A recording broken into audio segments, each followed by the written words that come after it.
আসসালামু আলাইকুম সুপ্রিয় দর্শক, বরাবরের মতো আজকেও হাজির হয়ে গেলাম নতুন এক রেসিপি নিয়ে। আমার আজকের রেসিপি ডিম ও অল্প কিছু উপকরণের সাথে সুজি দিয়ে নাস্তার রেসিপি। এই রেসিপিটি সকাল কিংবা বিকালের চায়ের আড্ডায় আপনি রাখতে পারেন। অল্প খরচে এই রেসিপিটি তৈরি করার জন্য যা যা উপকরণ লাগছে চলেন যাই দেখিনি। এখানে আমি একটি বড় বল নিয়ে নিব একটি ডিম ভেঙে, এরপরে স্বাদ মতো চিনি অ্যাড করে দিয়ে চামচ দিয়ে একটু নাড়াচাড়া করে ভালোভাবে মিশিয়ে নিব। এরপরে চামচটা উঠিয়ে নিব।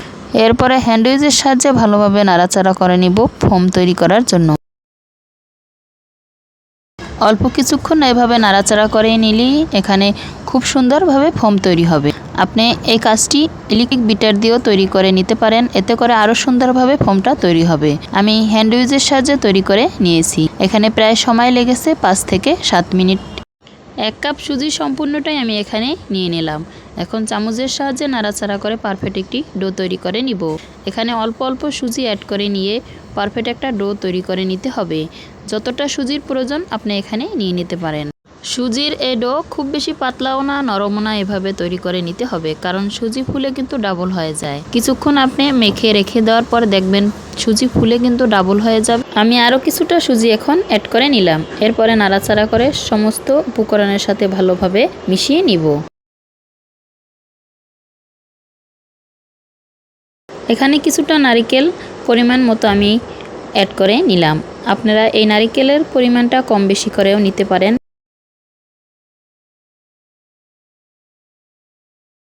নারকেল অ্যাড করে নেওয়ার কারণে কিন্তু এই নাস্তার স্বাদ দ্বিগুণ পরিমাণে বেড়ে যাবে। এবার নাড়াচাড়া করে সমস্ত উপকরণের সাথে ভালোভাবে মিশিয়ে নিয়ে এরপরে এখানে অ্যাড করে দিব কিছুটা ফুড কালার। এখানে ফুড কালার অ্যাড করে দেওয়ার কারণে কিন্তু খুব সুন্দর একটি কালার চলে আসবে। আপনি চাইলে এই ফুড কালারটা স্কিপও করতে পারেন, কারণ এই ফুড কালারটা কিন্তু কোনো স্বাদের পরিবর্তন আনবে না, দেখতে একটা সুন্দর ভালো লাগা তৈরি করবে। ফুড কালার অ্যাড করে নিয়ে সমস্ত উপকরণের সাথে আবারও ভালোভাবে নাড়াচাড়া করে মিশিয়ে নিলাম। এরপরে একটি ঢাকনা দিয়ে ঢেকে রেখে দিব ঠিক 15 থেকে 20 মিনিটের জন্য ঠান্ডা কোনো স্থানে। এতে করে সুজিটা ফুলে কিন্তু ডাবল হয়ে যাবে। দেখতে পাইতেছেন ঘনত্বটা কিন্তু খুব বেশি পাতলাও না এবং খুব বেশি ঘনও না। এখন ঢাকনা দিয়ে ঢেকে রেখে দিব যে কোনো ঠান্ডা স্থানে 15 থেকে 20 মিনিটের জন্য। এবার ঢাকনা দিয়ে ঢেকে দিব। ঠিক 15 থেকে 20 মিনিট পর ঢাকনা তুলে নিলাম। এরপরে হাত দিয়ে একটু মেখে নিব, এতে করে ডোটা খুব বেশি সফট হবে। সমস্ত ডো হাত দিয়ে একত্রিত করে হাত দিয়ে 3 থেকে 4 মিনিট মেখে নিব শক্ত হাতে, এতে করে ডোটা খুব বেশি নরম হবে। দেখতে পাইতেছেন এরকম একটি ডো আমি তৈরি করে নিলাম। এখন হাত দিয়ে সমস্ত ডো একত্রিত করে নিয়ে এরপর এখান থেকে ছোট ছোট লিচি কেটে নিব।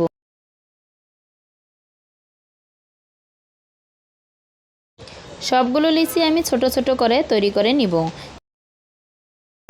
সবগুলো লিচি একইভাবে তৈরি করে নিলে নাস্তাগুলো তৈরি করে ভেজে নেওয়ার পরে সবগুলো একই সাইজের হবে, দেখতে খুব বেশি ভালো লাগবে। এভাবে আমি সবগুলোই এক পর্যায়ে লিচি কেটে নিলাম। এখন 2 হাতের তালুতে কিছুটা তৈল মেখে নিয়ে হাত দিয়ে একটু লম্বালম্বি শেপ দিয়ে হাতের তালু দিয়ে একটু চেপে নিলেই সুন্দর একটি ডিজাইন তৈরি হবে। সবগুলো নাস্তা কিন্তু এভাবে আমি একে একে তৈরি করে নিব। চুলায় একটি প্যান বসিয়ে পর্যাপ্ত পরিমাণ তেল দিয়ে তেল গরম করে নিয়েছি। তেল গরম হয়ে আসলে এখানে নাস্তাগুলো অ্যাড করে দিয়ে 2 থেকে 2.5 মিনিট অপেক্ষা করে নাস্তাগুলো উল্টিয়ে নিব।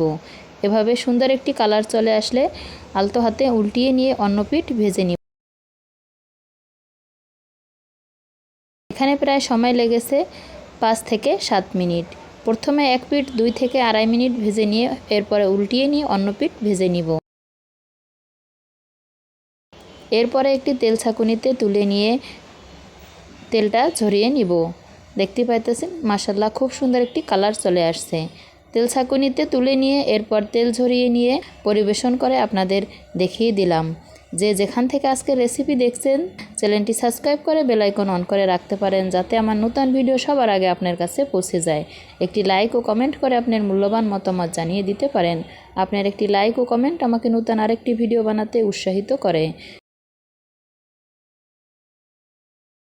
যে যেখান থেকে দেখছেন ভালো থাকবেন, সুস্থ থাকবেন। আল্লাহ হাফেজ।